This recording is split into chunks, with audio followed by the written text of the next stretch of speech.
Punta kami dito, Logan. Teka. May nag-comment last time, ang dilim naman daw sa pinupuntahan nila Logan. Alam nyo guys, ang sikreto ng mga dogs, kaya maganda silang guard dog, ay dahil very effective sila kahit sa madidilim na lugar, kagaya nito. Yan. Ayun, nagpunta na kagad si Logan dun sa mas madilim pang lugar. At dito, kaya medyo may liwanag dahil may kalsada dito sa harapan, may street lights. Pero alam niyo ba kung bakit effective ang mga dogs kahit sa madilim na lugar? Kaya maganda sila, no? Kung halimbawa meron kayong lugar na gustong gwardyahan nila, tas madilim, ano, very effective sila. Bibigyan ko kayo ng tatlong bagay, tatlong dahilan kung bakit sobrang effective ng mga dogs bilang mga gwardya, lalo na sa dilim. So number one, ayan o, amoy-amoy si Sol.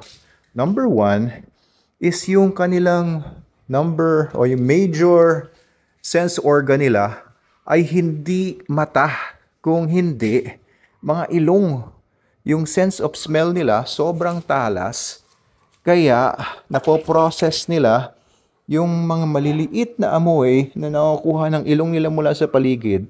Hindi natin nadedetect pero sila na-detect nila, kaya nagagamit po namin sila sa Manalo K9 sa detection work, sa drug detection, bomb detection, search ng mga nawawalang tao, search ng mga bangkay, search ng kung ano-ano. Dahil sa kanilang very, very acute sense of smell, kaya nilang maghimay-himay ng mga naamoy nila. Halimbawa, naamoy nila ang bulalo, kaya nilang alamin kung anong laman ng bulalo ninyo. Kung baka ba yan, alam nila kung lalaking baka yan, babaeng baka, alam nila kung anong mga iba-ibang gulay na nilagay nyo dyan, mga pampasarap, sahog, at kung ano-ano pang mga nilagay nyo sa inyong ulam. Nahihimay-himay nila yung mga amoy. Ganun ka-sensitive.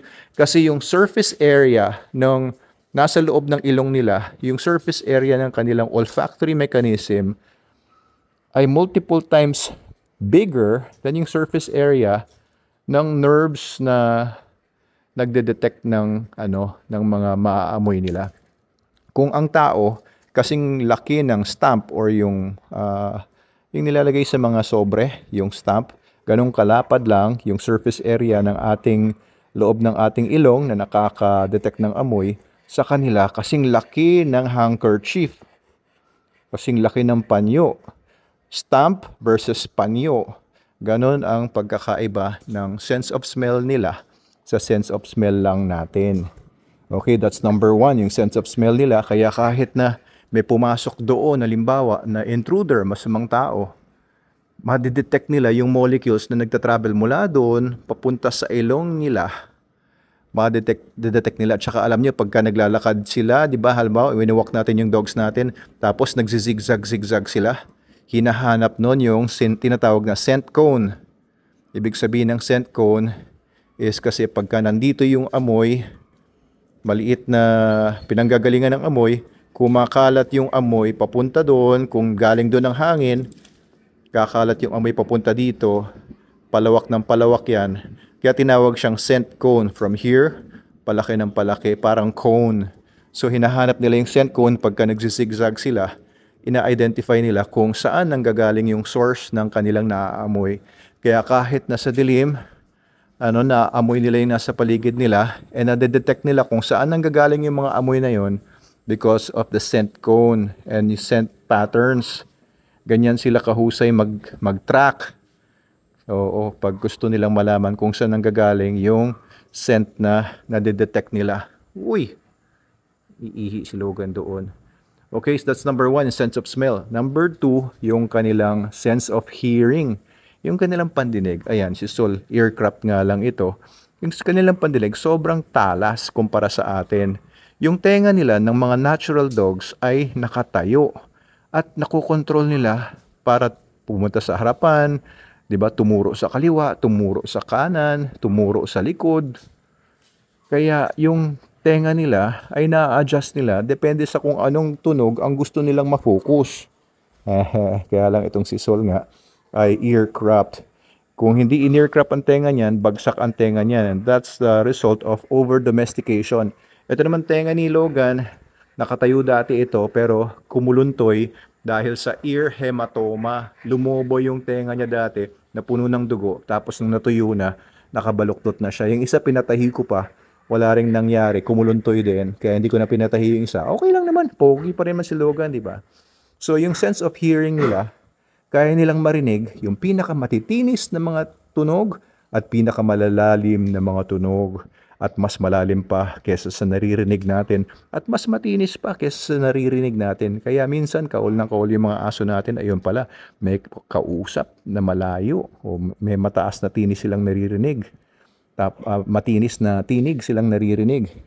Tapos yung distansya pa ng naaabot ng kanilang pandinig ay 4 times yung distance ng naririnig natin. Kaya akala natin wala silang kausap pag nagkakakahol sila sa gabi. Ayun pala, may kausap sila sa malayo.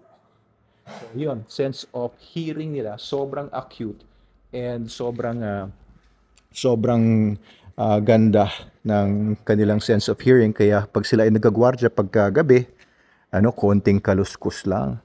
Dahil sila ay mga carnivores, kailangan kasi nila yun. So historically, since sila ay mga predators, kagaya yun. May narinig si Logan doon na pusa, oh. Ayun, oh. Makita niyo yung pusa doon sa malayo. Saan yung pusa? May nakita si Logan, narinig niya yung pusa doon nung naglalakad kasi they are predators. They survive by eating other animals, di ba? Yung mga wolf na ancestors nila. Kaya yung konting kuskus ng daga, konting kuskus ng reptile, ahas, or anything, nadidetect nila, ayun, nakita yung pusa. Di ba? So, since they are predators, very important sa kanila na meron silang acute sense of hearing. Okay, number 3, yung reason kung bakit sila very effective guards kahit madilim, kahit at night, is because yung kanilang night vision. Hindi kagaya ng night vision natin, halos wala. Nag-a-adjust lang yung ating tenga kapag pupupo ka ba dito?